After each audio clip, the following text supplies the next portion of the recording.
All right. So do you ever wonder what your animals are thinking? Well, my name is Lesia Alexander, and I'm an animal communicator and energy healer. And I know that you wouldn't be here if you didn't really care and love your animals. And that means that sometimes when they're acting out or distressed, you worry about them. You don't know what they need. You don't know what to do. Well, I decode animal behavior so that you have solutions that work for your animals and from their perspective so that everybody's needs get met. And today I'm going to give you 3 major tips on how to have better relationships with your animals. But before I do that, I want to talk a little bit about how I got into animal communication and also a little bit about what animal communication is. About 11 years ago, it had been 2 years since this is my soulmate dog Hensa, since he had died, and I was meditating one morning, and he came to me in meditation and said, "You need to do animal communication," literally just like that. I said, I don't do animal communication. He wouldn't let up. He insisted, and I feel like he called me to this work. And I just thought, well, what is this stuff? So I investigated, and I found, oh my gosh, I really do this. I've been doing this for a long time. And then I also realized I had studied earth medicine for 14 years, and I had studied gemstones, and I was teaching about gems and minerals. I was doing intuitive consultations. And then I remembered, yeah, a big part of it was animal knowledge. And I did vision quests with animals, I did journeys with animals, I did blends with animals. So once I started doing it, it was like it clicked right in. And then I also invested, in my training some more, and I'm a Healing Touch for Animals trained practitioner. I'm certified. And I also work with sound and music healing. And now this is what I do. And one of the things that I like to differentiate is between communing and communicating. All of us naturally commune. We commune with our spiritual source, we commune with nature, and we commune with animals.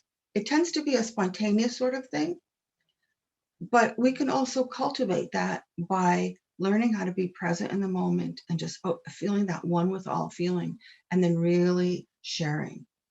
So I think we all do that, and it's really a profound experience.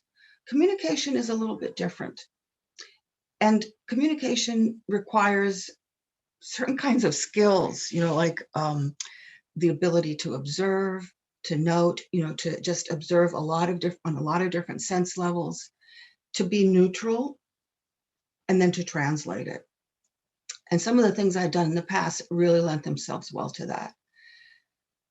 And animal communication is still considered sort of on the edge, but really every single one of us has an ancestor that it was a supreme animal communicator, because we lived side by side with animals for a really long time. And we had to know how to navigate and negotiate those relationships so that we all survived. And now in today's day and age, it wouldn't look the same.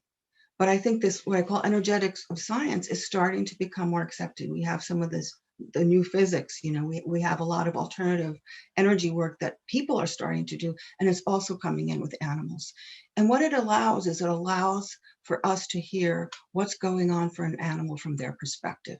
Because we are not animals. We may have similar needs, but how we meet those needs, how we interpret things, how we're coded to respond is different. And yes, there are a lot of other ways that we can do that, animal behavior. But this is a case-by-case individual kind of way of looking at what's going on. And the things that I work with are definitely behavior issues, health issues. I'm not a veterinarian or a vet tech, but I can find out from the animal what they're experiencing. And also I work with quality of life, end of life, and also the actual helping with the crossing over process. So I'll share with you a story about a little dog I worked with. His people came to me. It was sort of the end of life chapter. He was getting incontinent. He had some senility. He couldn't hear, couldn't see very well. And they wanted they wanted to know, is he ready to go? We want to really give him the absolute best quality of life at the very end. So when I worked with him, we discovered two things. One was that he was not ready, that he still needed more closure with the family. And two, that he had some pain, like lower abdominal pain. And so we thought it might be a urinary tract infection. So they took him to the vet, and sure enough, that's what it was. And he got medicated for that so he could not be in pain. And it did help a little bit with the incontinence, but he was, old enough and close enough to that last time of his life that it still was happening.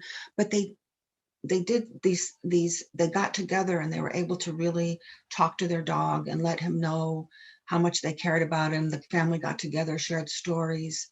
They just really gave him that closure, and they all said that as much as it would break their hearts, that they let him go. And this is what I recommend that we all do at the end, is we really give them the door to be able to go when it's their time. A few weeks later, she called me and said that it was they knew once they did all that, they could tell. Then they knew, yes, he's ready to go, and they were getting ready to take him to the vet. And on the way there, for euthanasia, he passed. So that's one of the ways that animal communication helps.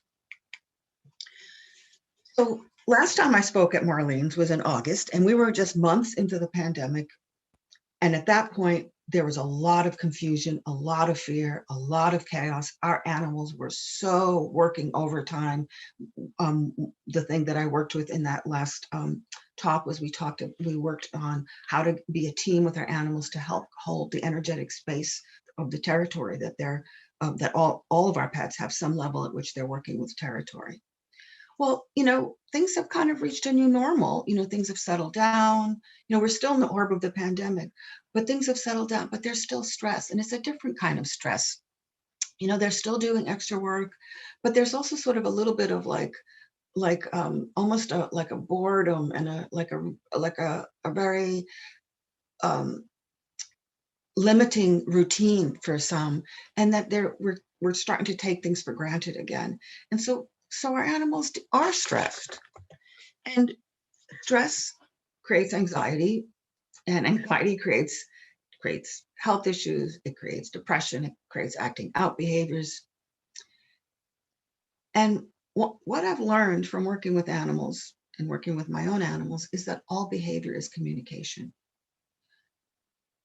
Years ago, when I was working full time and my dog was at home during the day and had someone come over and help let him out, and came home one day and the couch was torn into, kind of looks a little bit like this.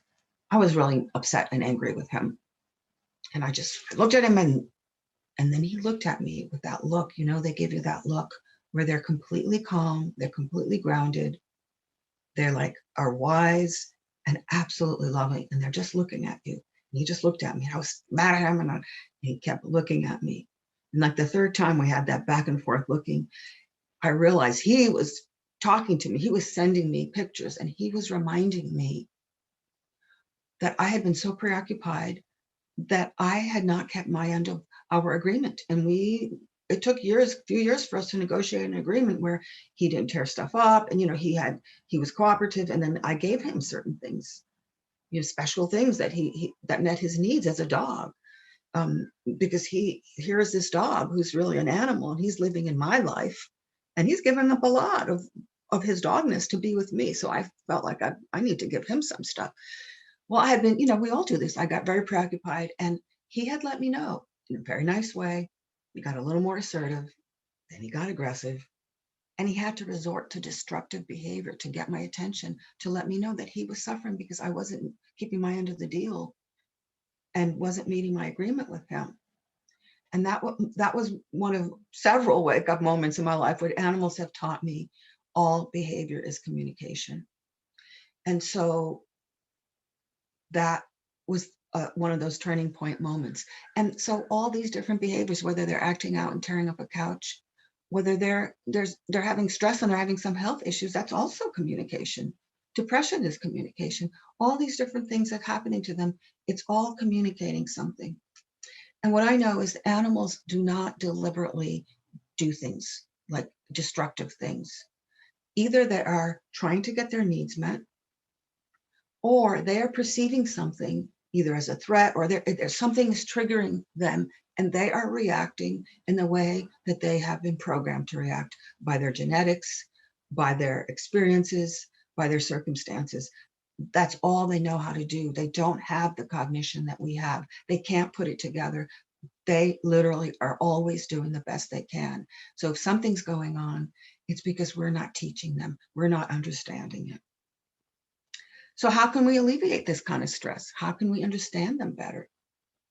Well, as an animal communicator, I always say, talk to your animals. It is the first line of action. So this is my number one tip.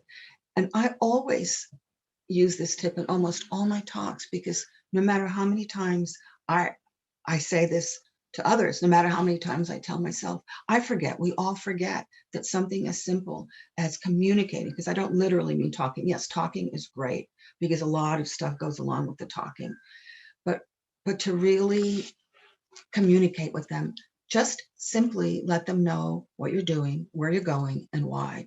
You're going to the grocery store. In the days that we did yoga, if you're going to yoga class, say, hey, I'm going to yoga class. This is why I'm going, because it makes me feel really good. And I need to take care of myself. Just like when you do these things that I make sure you get, you feel really good. So I'll be back in 2 hours. And then you come back and they can smell it on you. They could smell how good you feel, how happy you are having done yoga. So something like that, going to the grocery store, any kind of things outside of the norm of a regular routine, it really helps to let them know. And nowadays, I know we don't have yoga classes externally, but if you're doing a Zoom class or your own yoga practice, you may have some of your animals may be really great yoga companions, but some may not. So those are the ones that instead of, you're going off to yoga, you'd say, hey, I'm going to go do yoga in this room for an hour and I'll see you in an hour, because, they would be disruptive. So it really helps them to know. And so also when let's say, as we I don't know at what point, but I'm thinking moving to ending this pandemic here sometime. It seems to me like we've crossed that peak. So say, in September, you're going to go back to working at your job. You've been working from home. So start telling them, hey, in September, and you know what? When you say September, you have your body has a resonance of what that means for you. I don't know how animals can tell time when you tell them, 2 weeks tomorrow night. But they do. They somehow they know. You could tell them, I'm going to be going back to work like I used to be. And so I know that that's going to be a change for you. And then, how are we going to work this out? And here's what I'm going to do to make sure that you're getting your needs met. Job changes, relationship changes, if you're going to move, any of those things, it's really, really important. It's also important to let them know when you're going to have visitors. I know that these days, unless it's people in your pod, we're not exactly having visitors a lot, but we're still having repairs. If my refrigerator breaks or my washing machine breaks or my stove breaks, well, we probably these days get a new one because we live in that kind of throwaway culture. But your plumbing, something happens with your plumbing, you need to get your water to function in your regular routine. You're going to have a plumber come over. You're going to all wear masks and everything. So it's really important to let them know, hey, we've got someone coming over. They're going to fix the water situation. They're not particularly a friend, but they're not a foe. And I want you to have good manners. And you show them what that means. You give the person space to do their job. Again, letting them know. The other thing is that our animals do a lot of things that we know about, but they also do a lot of things we don't know about. So energetically, all the animal companions that I've ever worked with are always doing something around the territory in one form or another. Like dogs do a very overt guardian job, obviously, they're sentries, they're guards, but they also do energetics. Cats, tons of energetic work that they do. So when we let them know all these different things, they can then adjust their jobs.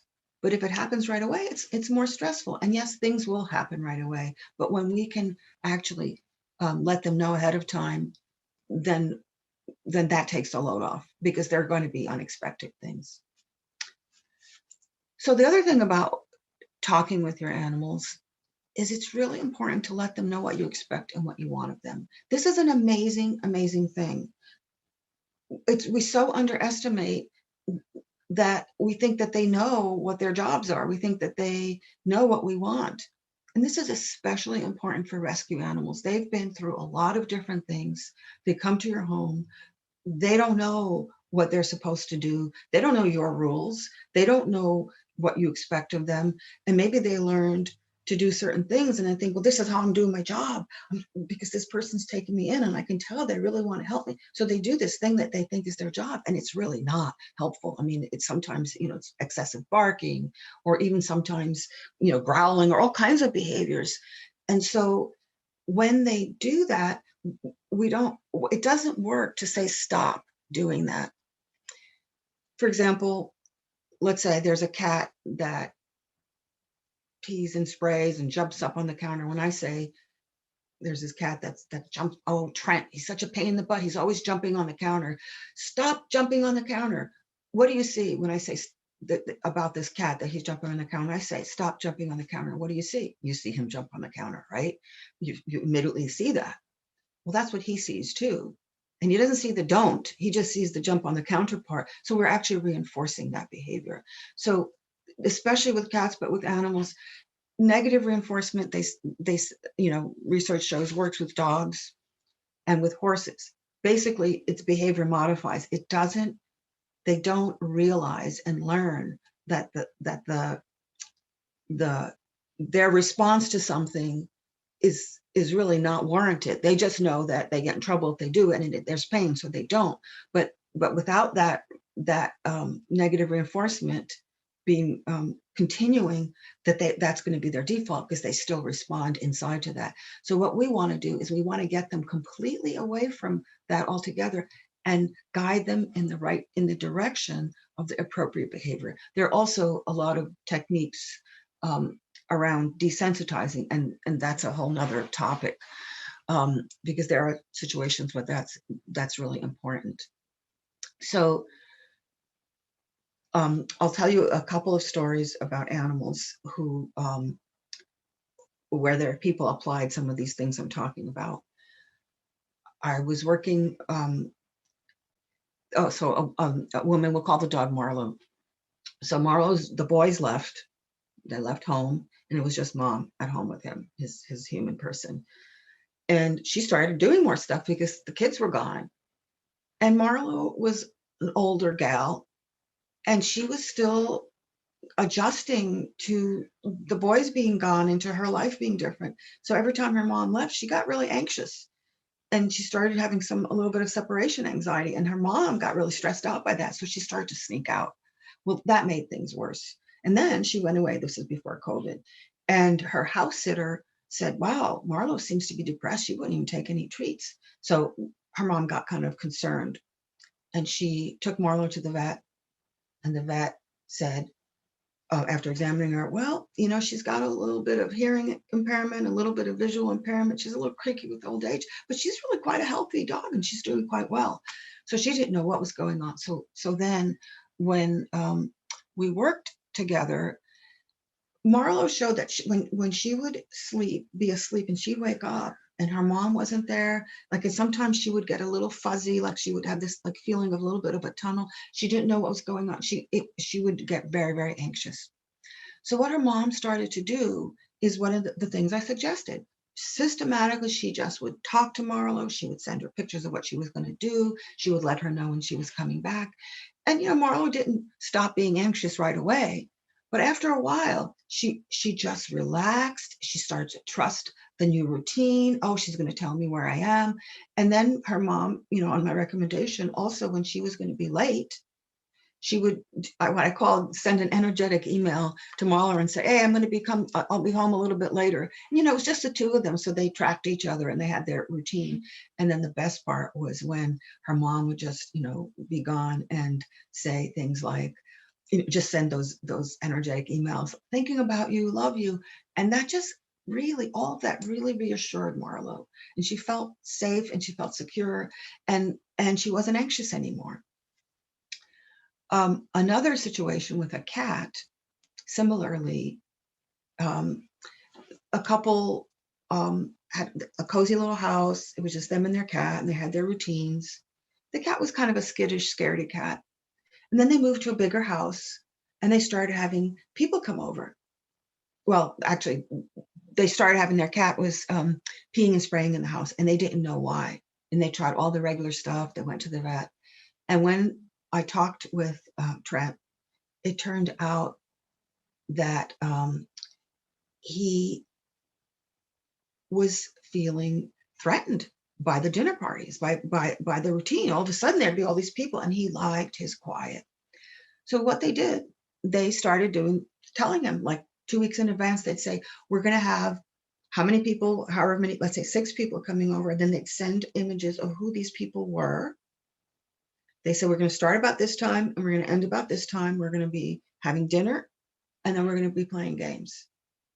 Well, again, it didn't happen overnight, but after a while, Trent got like the hang of it. It's like, oh, okay, so that's what's going on. So he would just vacate and then come back. And the peeing and the spraying really diminished. We did one more thing. They had a closet upstairs that they usually kept closed. Well, when they had a dinner party, so sometime before they started, as they started getting ready, they would go upstairs, they would open the closet door for him just a little bit. They put a cat bed in there. Well, after all this got sorted out, the new routine is before, as they start getting ready for the dinner party, Trent marches upstairs, goes in the closet, curls up in his bed. Then we don't know what he does upstairs, but he's upstairs the whole time. And then when they're about the time when they're wrapping up, they're cleaning up, he marches down and acts as if nothing happened. And the acting out behavior pretty much, for all intents and purposes, disappeared. So these are some of the ways that you can actually make life less stressful for your animals, is letting them know what's going on. And when they know what's going on, they feel safe and more safe and secure. They feel like they belong. And not all situations are as, as simple as that. And when we talk to animals, when I say that, I'm really meaning communicate. Because, if it was just talking, right, a lot of things would be different by now. We need to employ all our senses, and there are 5 physical senses and 5 energetic senses. So using the imaginal realm, imagining things and feeling them in your own self, and then sending that to your animals is a very potent way of communicating with them, because that's what they're going to understand. Now, when we humans speak, we do have imagery that naturally comes with it. But if we actually focus more on expanding the sense levels that we're sending them, they're going to get the message a lot better. The other thing is to connect physically. So that's, like what it feels like. Emotionally, I say flood them with positive emotion. Just like send them the positive emotion. Mentally, what's the idea? What is it that you're wanting them to do? And spiritually is about really having that calm, connected place and reminding them of that we each have a purpose here, and really reminding them of what that feels like to have a purpose and do your job. So again, to demonstrate the use of this, there was a cat, and I have lots of cat situations, peeing and spraying with cat. People come to me very often, and there is no magic pill, I'm going to do this and it's going to solve the problem. It's like for us, that's not how life is. There are things that you can do to help resolve some of the issues, but it's an ongoing thing. It's like life changes, we get older, new issues arise, this and that. So it isn't like a one-time thing. And it does take a consistent repetition of these things with animals, because they really need that to, they need to get it. Oh, okay. And then they get used to it, and then they put it together what it means, and then they can click into it. So a situation with a cat, folks had a cat, and he started peeing and spraying all over the house. It got pretty bad, and they just didn't know what to do. So they came to me and they said, "Oh, we've got this horrible cat. He's just like spraying all over the place, and we don't know what to do."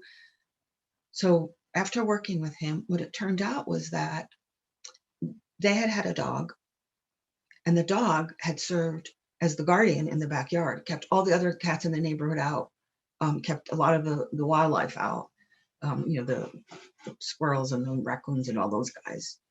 And the dog died. So within months of after the dog dying, well, if you have cats in the neighborhood, they're going to come in. If there's no dog there, they're going to come in and check it out. That's just the nature of many cats. So cats started coming in, and he was getting really, really triggered by this. So we took several lines of action. One, and this is something that I do recommend, especially with male cats. If you have a male cat and he's starting to act out, basically they need to know that they have a territory that's theirs and they want you at their back. So we started chasing the cats off. I mean, that's really hard to do, because if you love cats, you hate to do, but you just get really loud and you just get off. This is my turf. This is my turf. You just give them, this is my turf, and you get loud. And then if you run into them in the neighborhood, you could say, oh, hi, yeah, and be really friendly and just say, but that's my turf, and no, but that's mine. That's just mine. And a lot of times, if you do that enough, even the neighborhood cats will get that. They'll get the image of mine, and they'll push the limits. So that's going to help your cat. That helped the cat feel more secure. And then the next thing I recommended was for the people to really visualize that the inside of the house, that's my turf. So you're not saying don't spray in the house. You're saying this is mine and I'm in charge. And then this is where using those senses very keenly really came in. They would then give the cat images of like the territory and him spraying on it. And every time they saw him, if they saw him spraying in the backyard, they would flood him with this like, oh, wow, that's so wonderful. Oh, what a great guy. Look at what a great job you're doing marking the territory. That's right. You're taking care of the boundaries. You're taking care of the territory. And the cat was all like feeling really good about himself, but they visualized that first. And then when they'd see him do it, and they always flood it with this really positive emotional charge. And the same thing in the house with the cat box. I mean, I know this may sound strange, but they actually, I recommended, imagine him in the box, what it looks like, the sounds of it. And because we're mammals, peeing isn't that different. Like the feeling of peeing, like imagine him in that box and also send the feeling of peeing while you're at the same time flooding him with, awesome. And then with that positive affirmation, you're such a great guy. You're peeing in the box. That's where you're supposed to pee. Oh, you're doing a great job, and so on. So, and then they started saying, we really appreciate that you're really working on being cooperative in peeing in the box, praying outside, and respecting that this is my turf, the inside of the house. I'm in charge of the boundary there. I'm in charge of working out on the physical level. I'm in charge of that. It works pretty well. Again, there's no 100%. This is the magic bullet for everybody. But sending things with pictures, asking them to do something, ask them to come sit on your lap, and ask them with all that imagery of what that would feel like. All right. The second tip is what I call take charge of your feelings. You are in charge. Now, in a general sense, it's very important for the well-being of a dog for there to be a leader, for you to be the parent-teacher leader. When they have that and they have the boundaries, they know what their jobs are, they know what they can and can't do, and they're getting reinforced with praise and all that, they feel so much better, and they can really blossom into being the wise teachers that they are. But in a general sense, one of the things that this is another tip that I feel like I can't say it enough, because it's such a it's so part, I think, of what we as humans are learning in general right now, is that our feelings are for us. When you love somebody and you see that they're in pain or they're suffering, they're hurting, you want to make it better, right? And sometimes one of the ways that we inadvertently make it better is we take on their feelings. And then what happens then? There's two of us suffering. So we're really not as positioned to be able to be there for them as if we just were we're just being empathic and compassionate, but not taking it on. And with people and animals, we take on each other's feelings a lot. You know, if you're worried, they're worried, and then we amplify that, and it just doesn't help. So one of the things that is a really good tool is to learn to communicate with your animals about your feelings. You know, if you're coming home from work and you're like really pissed off and you're really stressed out, some really crappy stuff happened, you walk in and you're just like ready, rah, and your animals come up and they want to see you. It's so helpful to say to them, I am so angry. I had just a really bad day at work and I've got all these feelings. And then I like to do this gesture. These are my feelings. They're not about you. It's not your job to take care of me and my feelings. These are mine. I need to take care of them. And I still love you.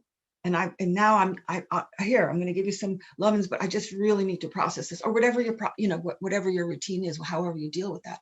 But it's really letting them know, oh, okay, that's not about me, and I don't have to do anything about it. And so the other thing, so one is to just really do that separation thing. The second thing is to cultivate the beam of love. You know, when we're really agitated, it's really hard to find that place well, for me, I'm just going to speak for myself. It's really hard for me sometimes to find that place in my heart where I am calm, peaceful, grounded, and I can access love. When I'm really upset, sometimes that's hard. But I'll tell you something, if there's anybody in this entire world that can evoke love in me at any point, it's my animals. And they become my inspiration to practice, like, how do I know how to get in touch with that place of love even when I'm upset? Because the other thing to do is to reassure them where you get in touch with that place of love and you send them the love beam.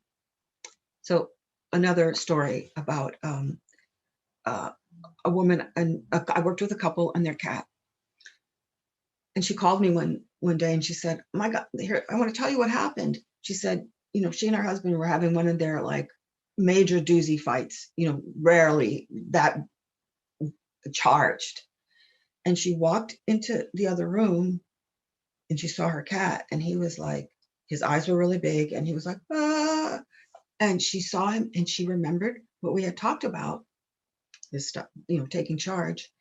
And she said, yep, I am really upset. I am really upset. But these are my feelings. And we got this thing going. That's my stuff. That's our stuff. We're taking care of it. It's not your job to take care of it. And then she got in touch with that beam of love. She just like paused everything else and went, open that heart. She sent him the beam and she said, and I love you. And I take care of you. And I'm always going to take care of you. This is my stuff. And I got your back. And I'm taking care of this. And the cat, like literally, she said, it's like he didn't shake himself, but she felt like he almost inside shook himself, went into the other room, and then she heard him go out the cat door, and she looked out the window, and he was all relaxed and lounging. It's really, really helpful to just reassure them that you love and care for them, even in these volatile situations, whether there's a chaotic situation that's not your doing, or whether it's your own emotional stuff because of your life, or whether it's a family or arguments or whatever. It really helps to let them know, because what happens is that when they feel like it's not their job and they learn how to, okay, she's going through her stuff, then when you are going through something, if you're, let's say, one of those life changes happen and you lost a relationship and you're really sad, they can come to you and they can support you without taking it on, because in a way you're teaching them how to do that. It's like it's a precious moment because they will choose to come and be there for you. So that's another this is another tip that is, I just think, really important for us to learn with our animals, important for us to learn with each other, particularly, you know, with the kinds of things we're going through right now. So as I had said that last time I gave a talk at Marlene's, that we talked about territory support with animals. And today we're going to do another kind of participatory thing. But before we do that, I really wanted to just thank you all for being here. Thank you for loving your animals and continuing to work with ways to make things better for them. And and thank you, Marlene, again and again for hosting me and for hosting all the wonderful people that are really supporting wellness in the world. So a lot of appreciation for that. And for those of you who are here on the line, I'd like to especially thank you by offering to send you a better relationship with our animals daily checklist. So some of these tips and just, so it's like an outline of some tips that, it's not that you're supposed to do all of them every day, but that, we kind of forget sometimes. And it's nice to have something to go, oh, I can manage that today to support my animal.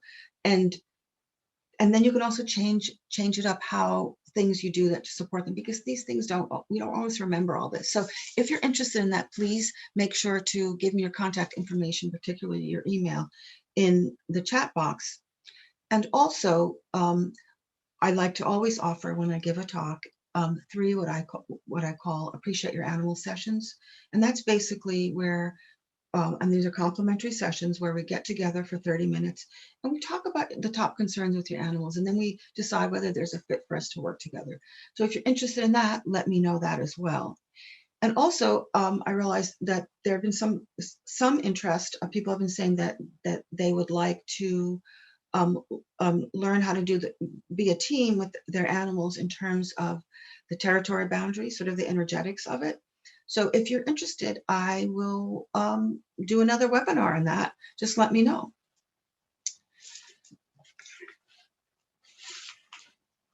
So there are some pretty classic ways that we can show our appreciation to our animals. And showing appreciation, we think we do it, and we do in many, many ways, but sometimes we need something special, because we do take each other for granted.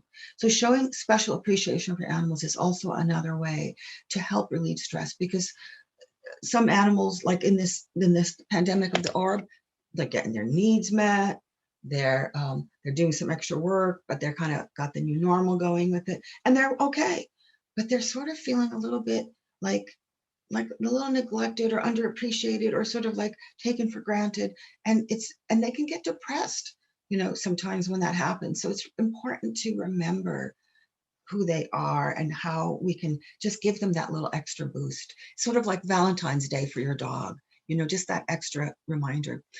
So there are ways, like pretty conventional ways, that we show our appreciation. We give them snacks, we give them, park time in the dog park, with other dogs. We may take them to agility training.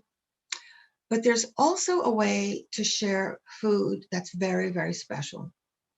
And this is something I learned when I studied earth medicine and animal knowledge, is that when I share my food with my animal and I let them know, that's a great honor in some ways. So one of the things you can do, if you really want to show their appreciation, or you realize, wow, they're really showing up, they're really working hard and they've really shifted a certain kind of behavior they've been working on, whatever. Hold on here. I think, boy, sorry guys, I thought there was somebody trying to get in. Okay, so oops, we want to go back.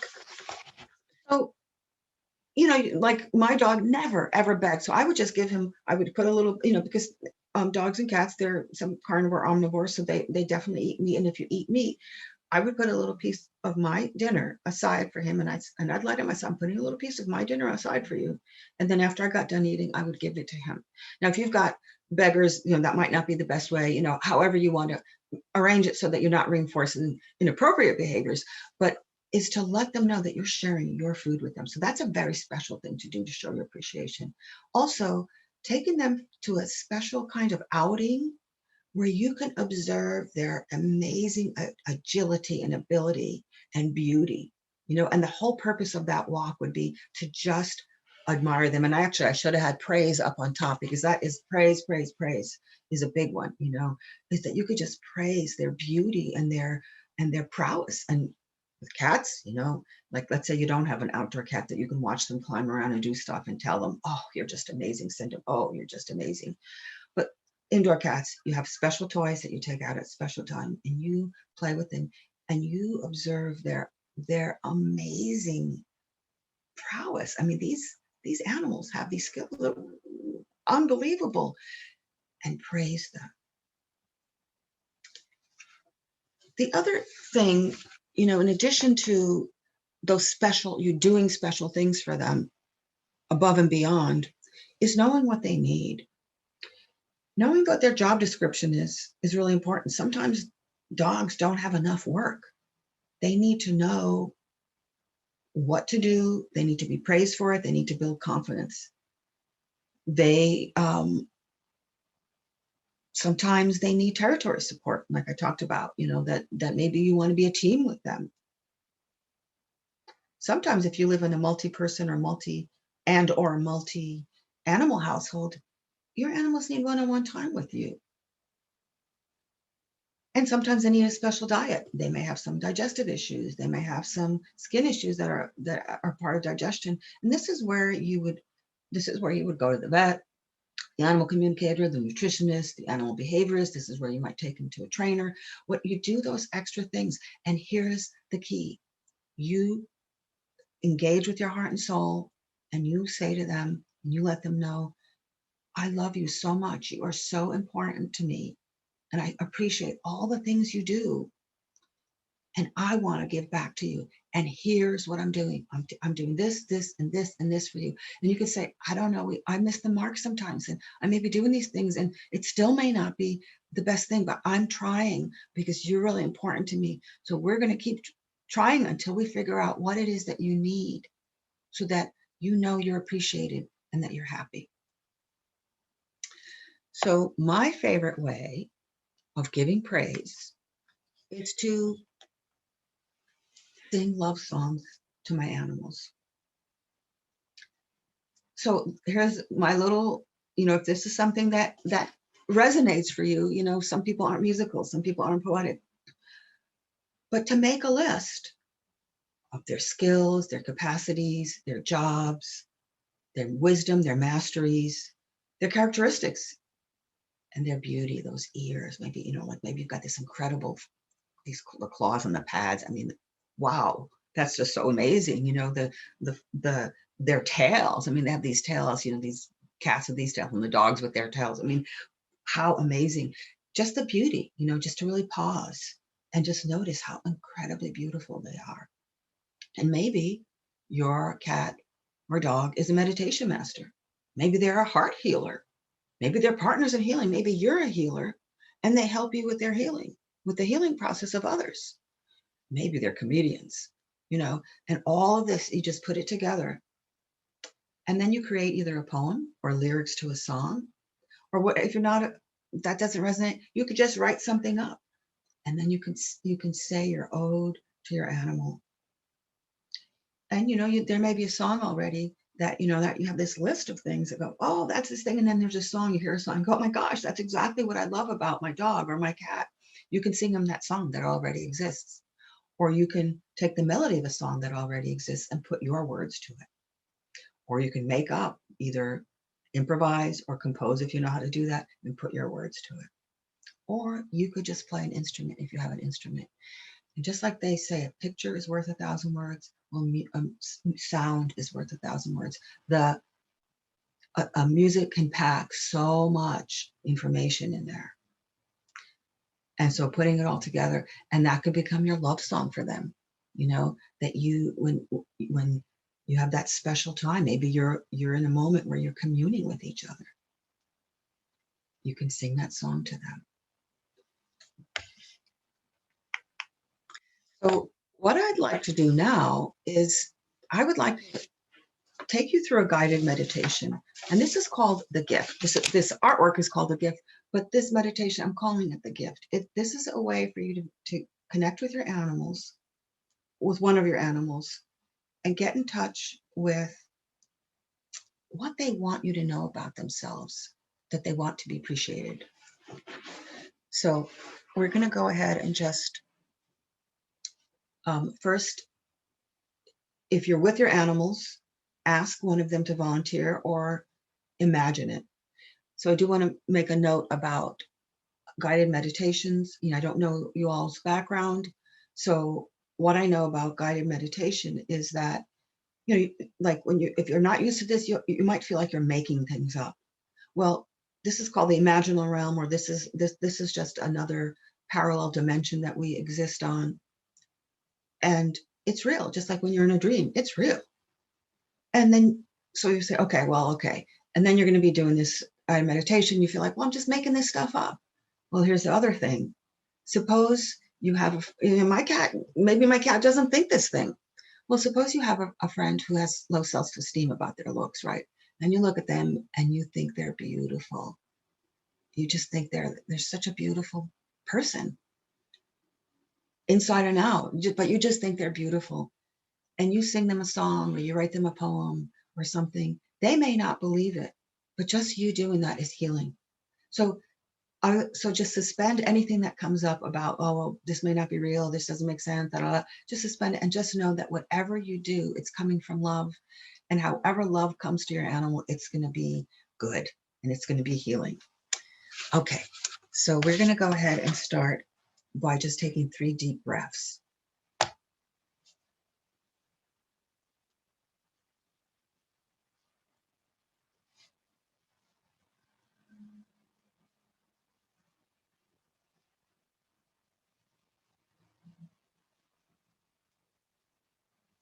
And now listen to the sounds outside the room. Listen to the sounds inside the room. Listen to the sounds of your own breath. And listen to the sound of your own heartbeat. And now place into your heart everything that you love. People, places, things, moments in time, activities, anything. And allow your heart to fill with love. And when your heart is ready to spill over with this love, allow this love to become light. And allow this light to saturate your whole being.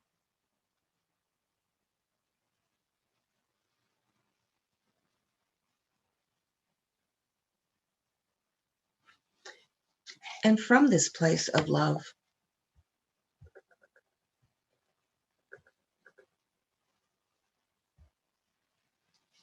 connect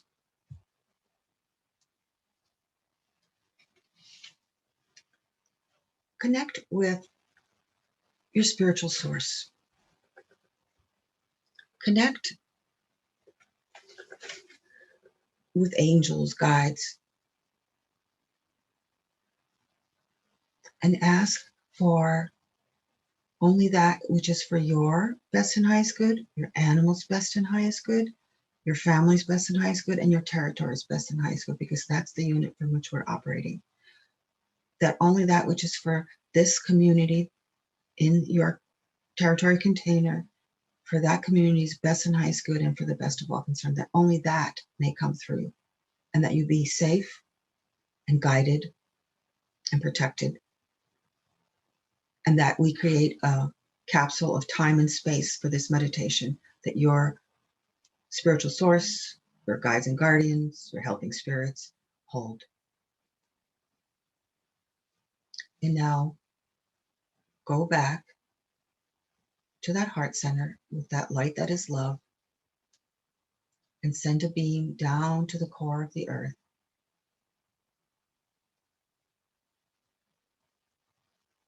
And ask Mother Earth if you might anchor in. And then staying anchored, bring the light back up through your feet, up your spine. And let this light saturate your whole being. And now take a portion of this light that is love and send it up to your brightest star, your spiritual source. Ask if you might anchor in.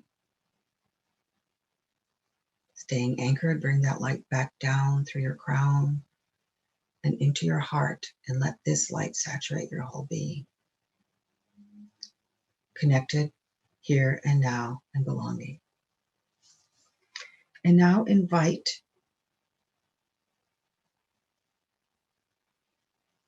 the animal that volunteered to work with you for this exercise. Ask them if they would be willing to work with you right now.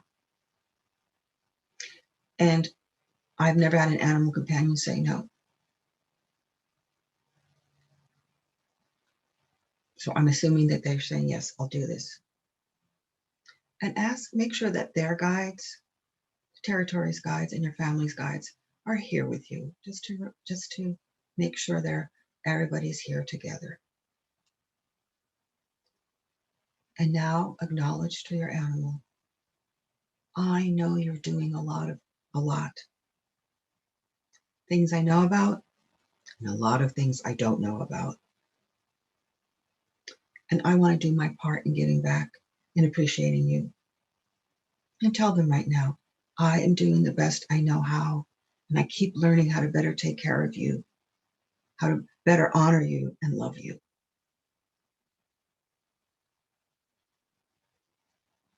And now ask your animal to show you a special place they'd like to go with you. You know, this could be a park, mountains. It could be someplace that you like to go together. It could be a magical garden. It could be a gazebo. It could be a gazebo in the stars. Cats love going places like that. Just let them show you. And it may feel like you're making it up. Don't worry about it. A place that they would like to go with you.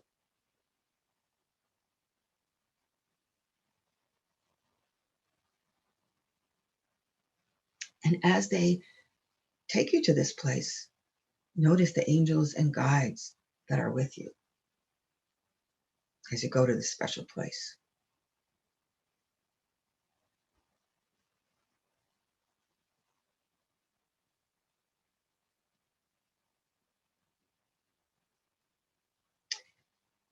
And now, as you arrive in your special place, ask your beloved animal companion to share with you something they would like you to know, to appreciate about them,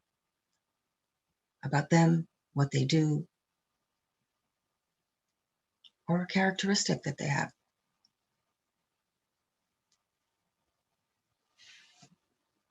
Maybe they're, like I said, a meditation master, a comedian, a healer, a guardian. It doesn't matter. Anything that there's something they want you to appreciate about them.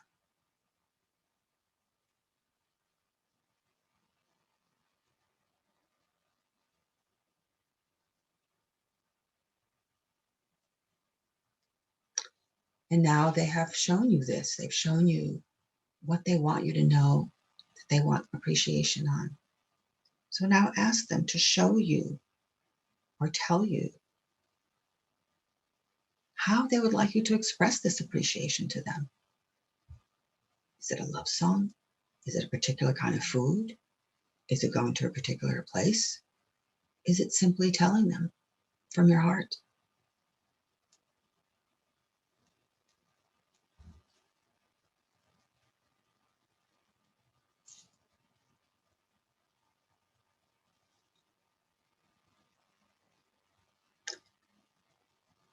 And now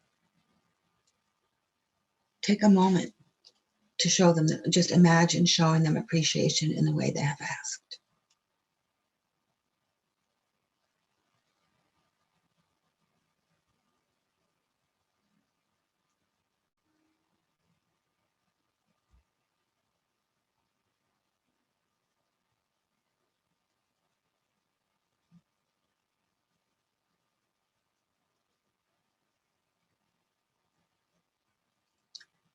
So remember what this is so that you can actually do it with them in real time, in real place, and begin to wrap up.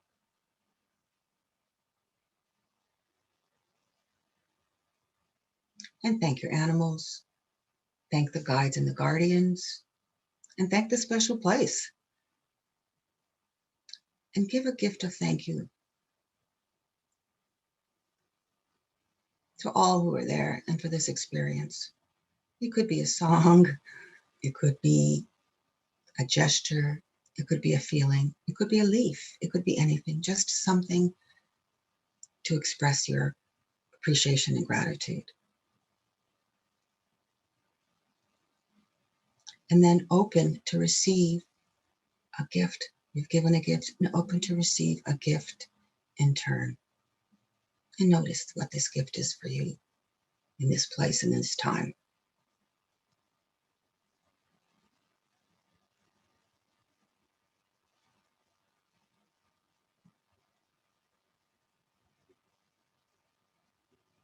Begin making your way back, navigating the path that brought you here, going back, coming to your territory, arrive in your seat, in your body. Listen to the sound of your own heartbeat. Listen to the sound of your own breath.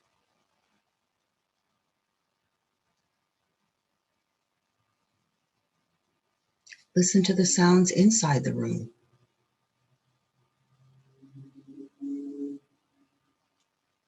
And listen to the sounds outside the room. And bring yourself fully back. It looks like we are running a little bit short on time. I wanted to do a whole nother thing, but I think we're going to go to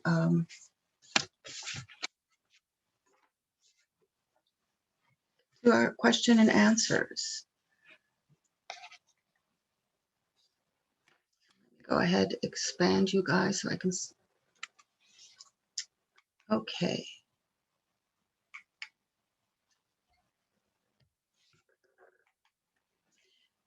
We were going to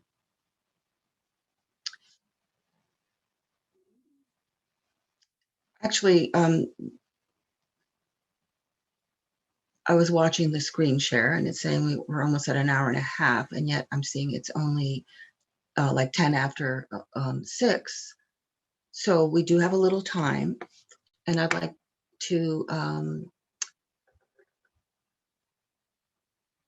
see if people would give. Hang on, I'm going to go ahead and. Okay, so Silas, a beautiful, a handsome cat man, has volunteered to receive some soul singing. And soul singing is something that I do often with rescue animals, who are insecure, they feel they've lost their confidence, their self-esteem, and they've sometimes given up. And what that is really for me to see into their soul and reflect back to them their magnificence, that they are a child of creation, they are a child of God. And when they remember that, they remember who they are, and they remember that they have a purpose here. And sometimes it gives them faith to, and courage to open up, to opening their hearts again, open up to learning new things in their new lives, and even sometimes to face their death. But they can do it with knowing that they're connected. It's really important. So let's see. So okay, so Silas wants the heart chakra flute. Okay, so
short version.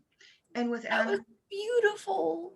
you know, they have a different sensibility to sound than we do. So sometimes they'll like, you'll need these long pauses, and then you'll have like a smooth, and all of a sudden you want, and it seems to reflect, like for a cat, you know, they're really slow, and then all of a sudden they go fast, you know. And I would do it longer, but it felt like for today and for now that that was probably um, enough.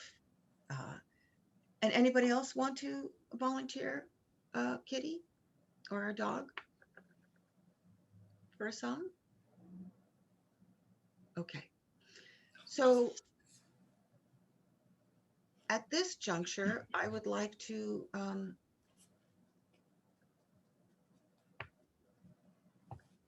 Sorry, he's all showing his butt to the screen.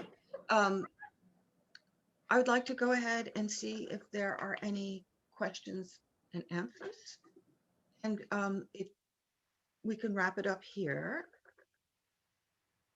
if folks would like, in terms of the recording.